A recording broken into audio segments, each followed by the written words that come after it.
So Jeremy, kumustahin ko na kung ano yung naging environment nung karera sa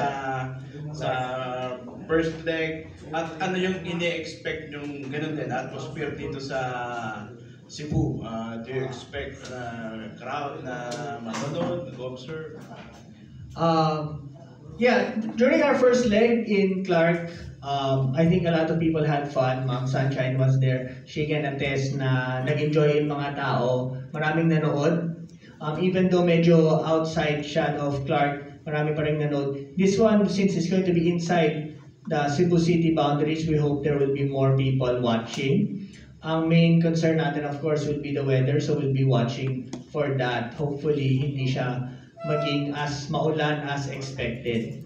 But I believe naman with Cebu being such a hotbed of cycling and cycling talent, maraming manonood ng event talaga natin. How about prize money? Meron bang paglalabanan? Yes, we have prize money. I believe, Nika, magkano yung total natin? 100. Magkano yung total prize pot natin?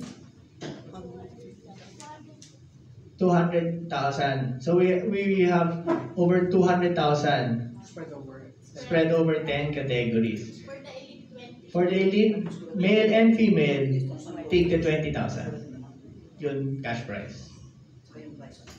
Maraming category, so ano to, maghapon, iba-iba ang flag ops. Yes, so we expect to start at 6 a.m. We will probably finish about 5 p.m.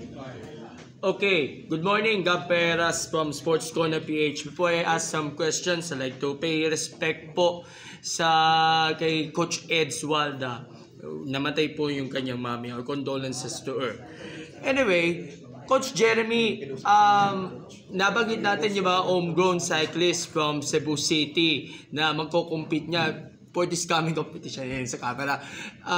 Ano ba, bukod pa sa mga taga Cebu, meron ba kayo mga nagpa-register na participants coming from other places such as Negros, Panay Island, and later na marami mga developmental saka uprising na mga cycling clubs sa ngayon, Sir Jeremy? Yes, we have riders from as far as Palawan, Iloilo, Negros who have registered for this event, and then as you said, yung Aklan. So we hope that we will be able to see the best riders from the Visayas region compete. Okay. And then, ang ine-expect ninyo, hopefully, good weather.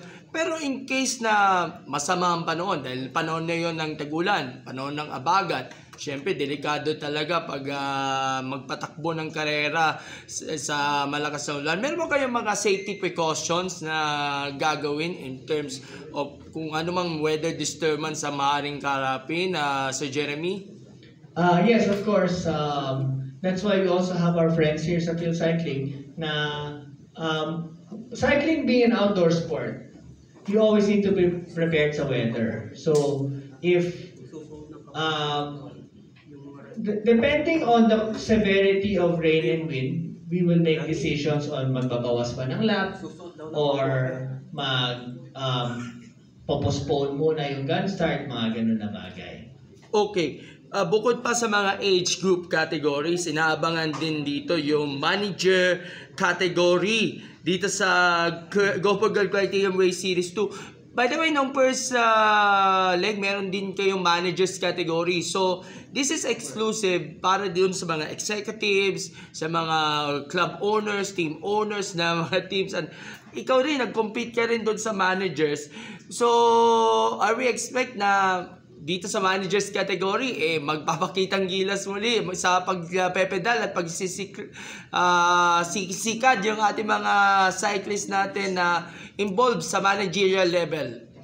Yes, we expect that. Lalo na, as na-mention earlier, sa Cebu, maraming Ironman doon. So maraming mga executive cyclists in that region. So that will be hopefully a fun event. Okay. So, ongoing ngayon ang deadline po. Ongoing ba yung registration at hanggang kailan ba yun? Ito, para doon sa mga aabol pa.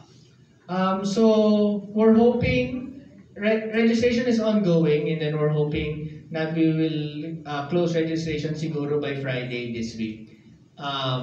Kasi as I said, limited lang yung mga slots because of the venue capacity natin. Okay, last question before my end.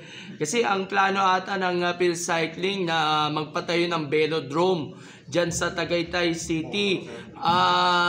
Magiging suportado ba ang Go for Gold sa angaring nga ng Phil Cycling na magkaroon ng track cycling venue? Or maybe baka pwede tayo bumuo ng isang team specifically for track cycling. Kasi alam natin ang Go for Gold, nakilala natin sa road, sa MTB, pero sa track wala pa, although wala pa yung sa Amoranto hindi pa naayos sa ngayon, pero may plano ata na magpatayo sa Tagaytay. Anong plano dito? Thank you.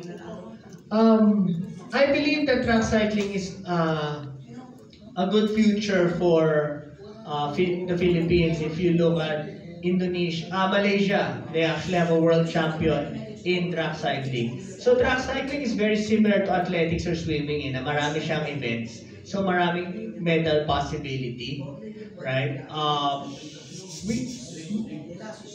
We would be very happy to support track cycling if and when I believe the last conversation I had with Mayor Bambol, tuloy full, if I'm not mistaken, full steam ahead na yun eh.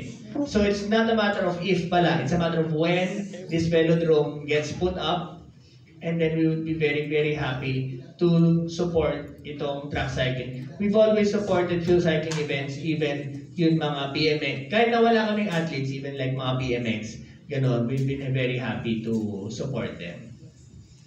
Yes, Commissar Sunshine na isa rin pong director nga ng ating Phil Cycling and isa rin sa mga in charge sa road cycling. Paano makakatulong yung mga ginagawang karera?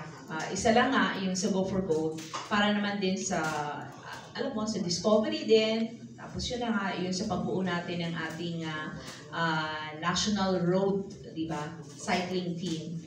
At least, bukod sa Batang Pinoy o kaya PNG, meron ganitong klaseng karera. Yes, napaka-importante na meron tayo apart from the programs of our government. May mga cycling patrons na tulad nila Jeremy, yung mga iba pang mga organizers ng event. Kasi they're looking into the grassroots, they're developing the grassroots programs na siyang papalit dun sa mga magre-retire ng generation ng mga athletes natin. And yung ganitong mga effort na sabi nga ni Jeremy kanina, magandang programa yung Batang Pinoy kasi this is nationwide. And yung mga pinapalad lang na sumasali sa mga karera mostly are from Luzon, and those able riders coming from different provinces. Pero yung Batang Pinoy, because of the support coming from the LGU, they are able to show their capabilities, and then nadidiscover yung mga grassroots na pwedeng para kumaga isama sa programa ng Go for Gold, ng iba pa nating mga continental teams like Standard Insurance.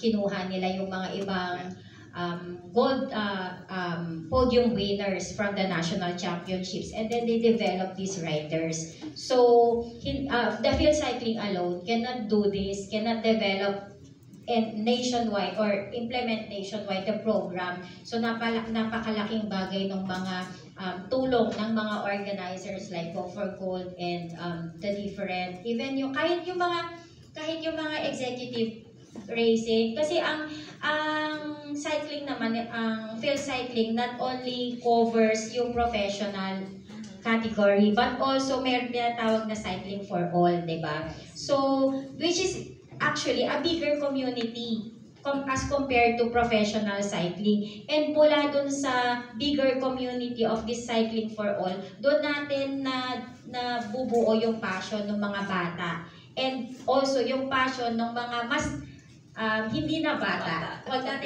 Yung mga passion ng hindi na bata to support the younger generation and come up with this parang kumbaga holistic program from kids growing up, becoming professional riders, and then eventually masters na soon to be magiging sponsor din or patrons of the sport. Yeah, community and supporting each other, especially the elite ones. Anyway, isa na lang